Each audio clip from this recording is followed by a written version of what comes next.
Alright, what's up y'all? Today we have an extremely exciting video. We're going to be changing brake pads and rotors and doing oil change on my Civic. Now this is very overdue because if you press the brakes at all, you can hear one of the rear brake pads. I'm guessing there's no pad left because it's just scrape noise. So first I got to figure out how to jack this thing up because it seems very not obvious. So yeah, that's first. For some reason, I'm more nervous about this than, well, I wouldn't say more nervous about this, but somehow I'm nervous about this despite the fact that I've literally swapped an engine on a car and put a turbo on a car that didn't have a turbo, and it runs and makes 500 horsepower, but this car is a little bit more pristine, so if I mess stuff up, it's a little bit more bad, I guess. But yeah, I'm reading through the manual right now. We're gonna find these freaking jack points if it's the last thing I ever do. I literally can't find anything besides the side ones, which is kind of annoying because I have to do it like one by one. Guess we're gonna do it that way. So weird. I guess it's kind of obvious shit, but you can just lift the rear end up and you just spin the rear wheels.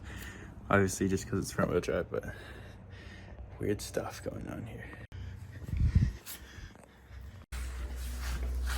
So surprisingly, these don't look horrible. I mean, it's obviously low, but not like metal scraping wise, but I'm pretty sure the side that I was scraping was the other side, so I guess we'll see then. And this thing comes in so clutch. This would have been impossible to pull out. It's one of those things you just hit it with a hammer, like a little impact Phillips head thing. Beautiful. So I'm watching this video tutorial, right? And the guy in the video says you need a number 7. And he just starts taking the bolt off. And I'm like, what does number 7 mean, bro? So I get a 7mm socket. Doesn't work. So I'm like, maybe it's like Torx or Allen key. Luckily I found out it's an Allen key, but did not mention that it was an Allen key and you couldn't really see in the video. He said, fuck it, yeah, just grab a 7. What does that mean? But luckily I had the perfect size in the long boy because I only have like 2 of these long boys, and if it was a short boy it'd probably be a pain in the butt, and in the future I'll probably get a socket version, but it works. Alright, so yeah, these things are probably not stoked to be on here at this point. See like metal scratches on there, they're like cracked. Definitely could use some new ones. Got our old rotor off. Now I guess we just do the reverse. New versus old, grody. Alright, I had to do some fancy ass shit that was making me hella nervous, because I watched one video on there like you need to have a scan tool in order to do this. You gotta put it in service mode, yada yada yada. Luckily, shout out to this one guy. Maybe I'll put it in the description. I'll probably forget, but you can basically do it manually.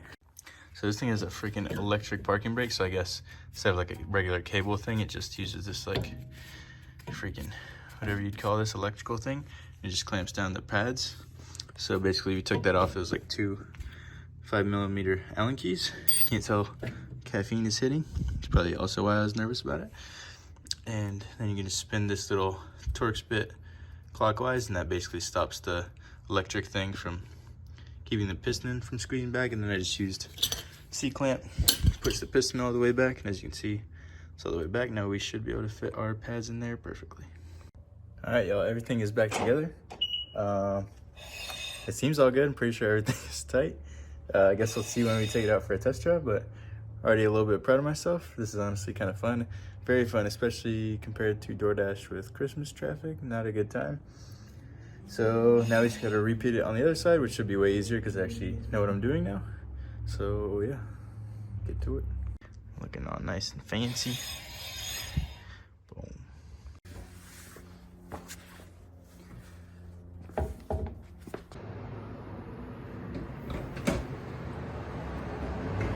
Yo, look at this fucking pad.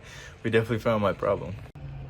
Just a tiny bit of metal scrapage going on here. I gotta do the fancy camera tricks. Look at that. Not good.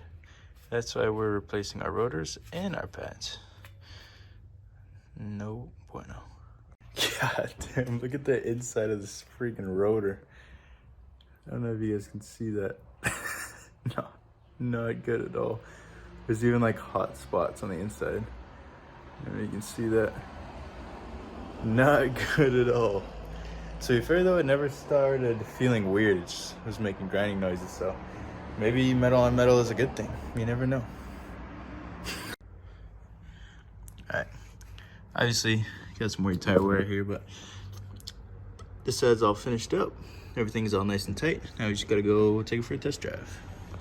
Let's go, y'all. We officially have brakes that don't sound like they're screaming at us. I don't feel like I hate this car anymore. It's a good day. That was probably the most straightforward and perfectly easy install has ever gone for me. It might be the fact that this car is 2 years old instead of 30 something years old, but definitely a lot easier. Sounds way better, probably a lot safer now. Still gotta do oil change, still gotta get an alignment because that tire wear is very crazy and it's only on one side, so definitely an alignment problem. Also, a little update for the E36. Currently still has one broken axle. I ended up driving to an AutoZone 30 minutes away, come back, go to install it. It's too long. Too long by like the smallest, most minuscule amount. Too big. Too big, doesn't fit. So I'm like, fuck, that sucks. I want to drive this car. I want to do the 0 to 60 video.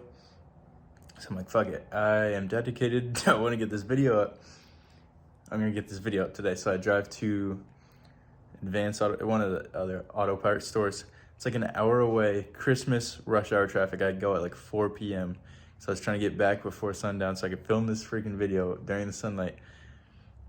Get back, it's like 2 inches too short, not even close. Both of them said exact fit for my car. So moral of the story, if you're buying axles, just get OEM ones. And if you are an E36 guy, if you can let me know if there are ones that I can actually buy that will actually fit. I don't know why they don't fit. There's nothing custom about my rear end. I mean, it's stock besides the sway bar and like a bushing or two. So there's nothing weird or custom going on here. It just doesn't fit. So I figured I'd have to go to the junkyard, which is gonna be a pain in the ass. I don't even know if they'll let me bring a breaker bar in because you need to freaking take that axle nut off. And I'm gonna look like a murderer if I walk in there with a giant metal bar, but I guess maybe that's normal at the junkyard. I don't know. So yeah, basically I'm trying to figure out what I want to do with the rear end. Obviously, I'd like to go with fancy stuff. Just like go Ford 8.8 or Super 8.8 and just get all the nicest stuff. But then if I'm spending all that money, it's like maybe I should go Winner's Quick Change, but that's like $8K probably, which is a ridiculous amount of money. My shoulder's getting tired because I'm droning on for so long. Yeah, switch positions here. But yeah, and then I also found an M3 shell that somebody will sell me for $1,800, but last time I had 3 cars, that was not a good time, and I told myself I'd never buy a car that isn't nice and running again, so I don't know if I want to do that, but it is a good deal because it's probably worth more than that in parts if I buy everything separately, but then again, it might be just worth spending the extra money in order to not have the hassle of dealing with having a car that doesn't run in the driveway or whatever.